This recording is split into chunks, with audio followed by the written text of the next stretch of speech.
ಪ್ರಸಕ್ತ ವರ್ಷದ ಪವಿತ್ರ ಅಮರನಾಥ ಯಾತ್ರೆ ಆರಂಭವಾಗಿದ್ದು ಮೊದಲ 2 ದಿನಗಳಲ್ಲಿ 32,313 ಭಕ್ತರು ಪವಿತ್ರ ಗುಹಾ ದೇಗುಲಕ್ಕೆ ಭೇಟಿ ನೀಡಿ ಪೂಜೆ ಸಲ್ಲಿಸಿದ್ದಾರೆ.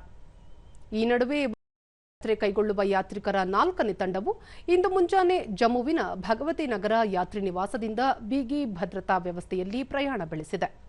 ಈ ತಂಡವು 291 ವಾಹನಗಳಲ್ಲಿ 6,731 ಯಾತ್ರಿಕರು ಪ್ರಯಾಣ ಕೈಗೊಂಡಿದ್ದಾರೆ. ಇದರಲ್ಲಿ 139 ವಾಹನಗಳಲ್ಲಿ 4,131 ಯಾತ್ರಿಕರು ಸಾಂಪ್ರದಾಯಿಕ ಪಹಲ್ಗಾಮ್ ಮಾರ್ಗದ ಮೂಲಕ ಹಾಗೂ 152 ವಾಹನಗಳಲ್ಲಿ 2,590 ಯಾತ್ರಿಕರು ಬಾಲ್ತಾಲ್ ಮಾರ್ಗದ ಮೂಲಕ ಸಾಗಿದ್ದಾರೆ. ಯಾತ್ರಾರ್ಥಿಗಳ ಸುಗಮ ದರ್ಶನ ಹಾಗೂ ಭದ್ರತೆಗೆ ಅಧಿಕಾರಿಗಳು ಸಕಲ ವ್ಯವಸ್ಥೆಗಳನ್ನು ಕೈಗೊಂಡಿದ್ದಾರೆ.